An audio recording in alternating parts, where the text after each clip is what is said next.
Hello, everybody. This is Charles Margossian from his living room. Today I'm going to talk about approximate Bayesian inference for latent Gaussian models in STAN as part of the 2020 STAN conference. And to begin, let me introduce my co-authors. Vehtari is a professor at Aalto University in computer science. Daniel Simpson is a professor at the University of Toronto in statistical sciences.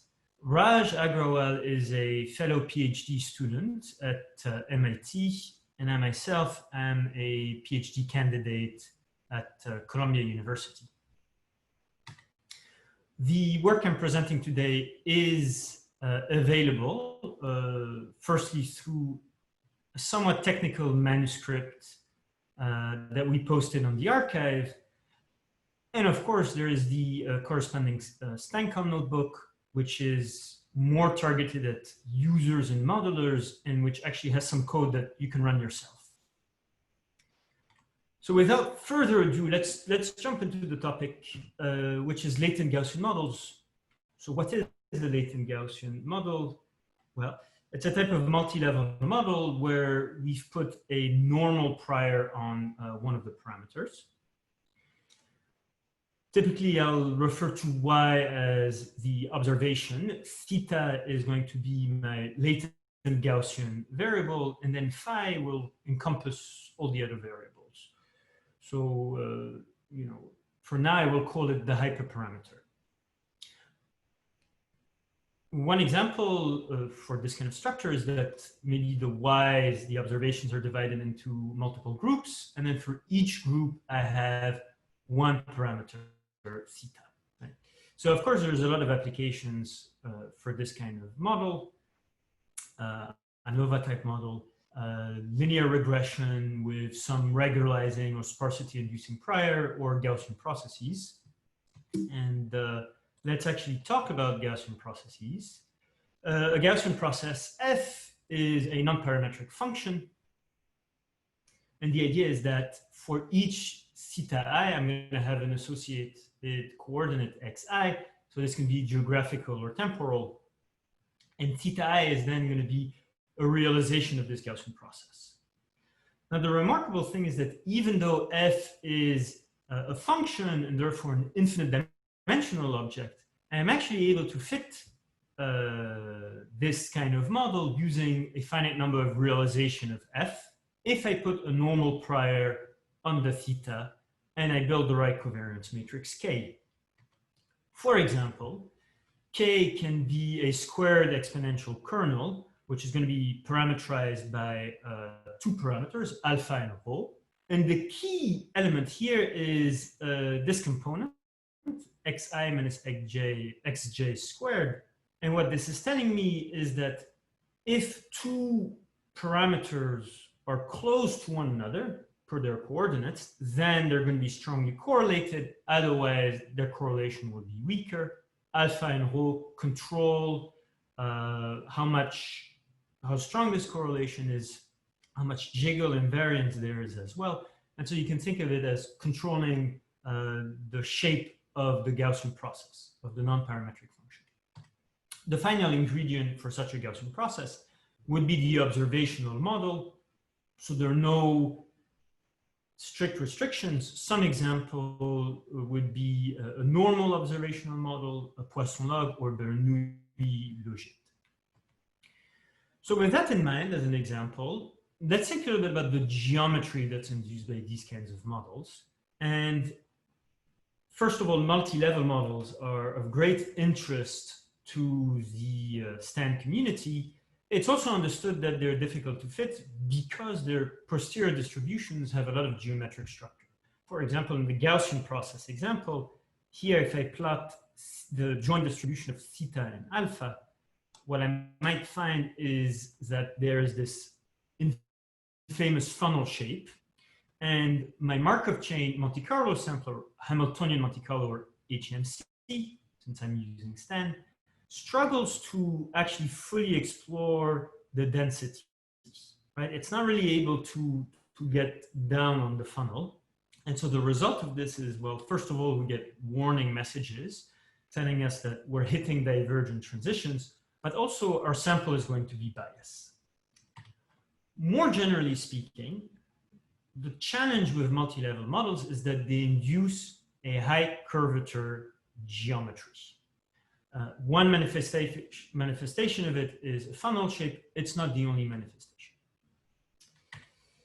So, of course, there are ways of dealing with this kind of problem. One is reparametrization, or we can try changing the tuning parameters of Hamiltonian Monte Carlo.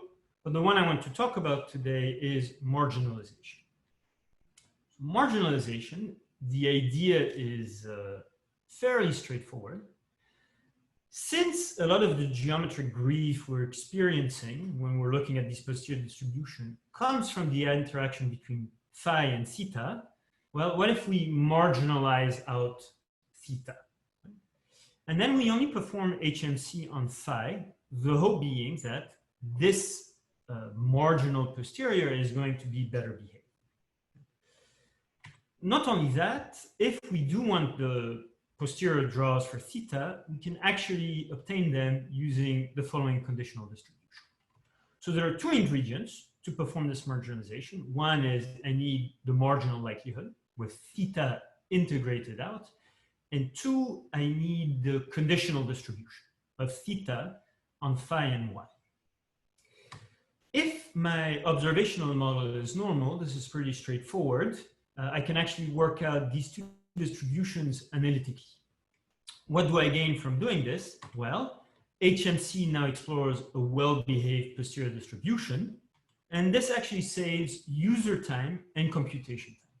User time because I do not need to worry about reparametrizing the model or fine-tuning Hamiltonian Monte Carlo, and computation time because in some cases, HMC runs much faster on this marginal distribution than it would on the full distribution. So if you want some examples about how to do this in STAN with a normal observational model, I recommend the case study by Michael Betancourt on Gaussian processes. Now suppose that the observational model is not normal, rather it's a Poisson log. In this setup, I'm no longer able to work out analytically the marginal distribution or the conditional distribution, and I have to resort to an approximation. In particular, we're going to do an embedded Laplace approximation. And long story short, the idea is that I'm going to find a tractable distribution, right? In this case, this is a normal distribution that comes to be close to the actual distribution. And then equipped with this approximation, I can hope to do the same scheme that I did beforehand. So we actually tried this on a Gaussian process with a Poisson log likelihood. And we tried two methods to fit it. One was what I'll call full HMC. That's when I run HMC on the full parameter space, phi and theta. And we actually went through the trouble of reparameterizing the model and fine-tuning Hamiltonian Monte Carlo to get rid of the divergent transitions. So that's already a bit of work. And then HMC plus Laplace, where I'm using this approximate marginalization scheme. And the good news here is that you can actually run this model simply using STAN's default tuning algorithm. And what we found was that for this particular example, the posterior samples that are produced by both methods are actually in close agreement, which is to be expected for this kind of observational model. We know that the approximation is fairly good in this context. But we also found that the Laplace model was actually much faster to fit. And one manifestation of that is if we examine the effective sample size per second, you see that with the Laplace approximation, your speed up is actually about an order of magnitude. So it's a significant improvement. Here I'm only plotting two of the thetas. there were actually 100 latent Gaussian variables in this model. So it's worth pointing out that this method has a history, right? First of all, the Laplace approximation, goes way back to the beginning of the 19th century. But then you also have a seminal paper from 1986. There've been additional analysis of the theory, and also empirical evidence has been gathered over the past 2 decades. But then there are also some very popular packages that implement this routine.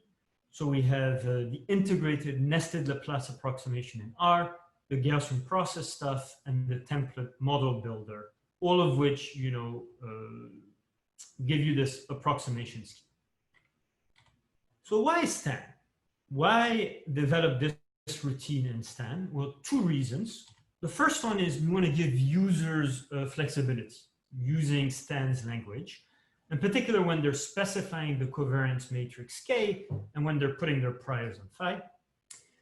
The second one is we want to be able to use STAN's HMC to perform inference on phi. And that means we can tackle cases where phi is high dimensional and where its posterior distribution is not unimodal, which are some of the limitations posed by the other software. It should be pointed out that some of the technical innovation in our implementation comes from how we handle the high dimensional case for phi. In particular, we worked out how to differentiate the Laplace approximation efficiently. And the method we have, which is an adjoint differentiation method, scales very well as the dimension of the hyperparameter increases, right? Compared to a benchmark where we actually observe that as the dimension increases, so does the cost of differentiation. So to motivate why we want to be able to tackle these cases where phi is high dimensional and multimodal, let's examine a telling example. This is from a study where we're trying to predict whether patients will develop prostate cancer. We actually have 6,000 covariates, so really a wealth of data, but only 102 patients. And the model we're going to fit is a Bernoulli logit, where X is my design matrix, beta are my regression coefficients. But we believe that of the 6,000 covariates, only a few are relevant. So to model this belief, I'm going to use a regularized horseshoes prior, which induces sparsity. Specifically, it's going to either favor or shrink beta I to 0 or beta I to its maximum likelihood estimate. Right? So you can think of that as a soft selection of the covariates. The way this is implemented is, well, some normal distribution is put on the regression coefficient. So once again, we're in a latent Gaussian setting. And for each beta I, I'm going to have an associated hyperparameter lambda I. I'm also going to have a higher order parameter tau that operates a global regularization. And you can see how in this setting, the number of hyperparameters that they have is around 6,000 because of these lambda I's. Right? This is to be contrasted with a previous example where we only had 2 hyperparameters. So once again, we fit the model with full HMC and HMC plus Laplace, and we're able to compare their posterior samples. Now, it's understood from the literature that when you use a Bernoulli distribution, the Laplace approximation it's more difficult. It's a more difficult problem, and the approximation introduces a bias. Right? This bias is going to be visible, more or less, for some of these parameters. Nevertheless, we are able to get a decent approximation and also recover some of the multimodality of the hyperparameters, if in some cases better than in other cases. So it's worth pointing out here that, again, fitting this model with the Laplace approximation is pretty straightforward, right? HMC works well on the approximate model. Getting HMC to work on the model, on the full model, is very difficult. It takes a lot of work to remove the divergent transitions. And in fact, we have not been able to fully do that. We've reduced it to a very small number. But even then, after all our reparameterization or tuning of HMC, we still got some divergent transitions. And remember that maybe something I didn't mention is that every model fit takes several hours. So it's a very cumbersome process to get HMC to work on the full model. On the other hand, HMC works well on the approximate model, but you have to pay a price for it, right? You introduce a bias, which is going to be more or less severe for certain parameters. The other thing we can examine is the prediction that's made by these models. So here, what I see, what I'm plotting is the estimated probability of developing cancer, right, when using full HMC and using HMC plus Laplace. And here again, you see some of the bias, right? The Laplace approximate model is a bit more conservative, but nevertheless, these estimates are in very, very close agreement. So this is an interesting example because it showcases that we're able to apply a technology, to a difficult model in terms of the dimension of phi. It also reminds us that the approximation does give us a bias, and really, the question is, well, is the approximation accurate enough? It depends on your goals and on the quantities of interest. For some quantities, the bias is significant. For other quantities, it's not significant. So know your goals and proceed with caution. There is a very interesting extension of this model, which is the sparse kernel interaction model. And the idea is to examine the pairwise interactions between the covariates. Right? So this really becomes a formidable model. Fortunately, thanks to the remarkable work by Raj and some of his colleagues, we can actually recast this model as a Gaussian process with a really non-trivial covariance matrix, and then fit this in a feasible manner. So we do demonstrate how to implement the sparse kernel interaction inside the StanCon notebook. And this is an example where we really take advantage of the flexibility we have when specifying the covariance matrix. I want to take a look at the notebook. With that, let me conclude with some things on the horizon. First of all, we want to incorporate more features for high performance, kind of building on what's been done in other packages. So that includes routines that can take advantage of sparse matrices, GPUs, massive parallelization. And we're also reasoning about how can I extend the flexibility so that the user can specify their own observational model. Right now, we're asking the user to pick from a set of common likelihoods. But of course, we know that Stan users want as much flexibility as possible. But I want to point out two challenges when allowing the scheme to be applied to an arbitrary observational model. The first one is that there's no guarantee that the approximation works well. There's theoretical guarantees when your observational model is log concave, when it's from the exponential family distribution. So for example, binomial, negative binomial Poisson, we know that the approximation is very accurate. For Bernoulli, we know that there's a bias, but the approximation still retains accuracy. But if we're going to allow the user to throw in whatever observational model they want, we're going to need some diagnostics and estimates of the bias. So that's the first element we need, and that's indeed something we're working on. The second thing is there's a computational challenge, which is that it turns out to implement the Laplace approximation inside Hamiltonian Monte Carlo, you need higher order derivatives of the observational model. When we can work these analytically, it's very cheap. When we have to use automatic differentiation, it's feasible, but it's very inefficient.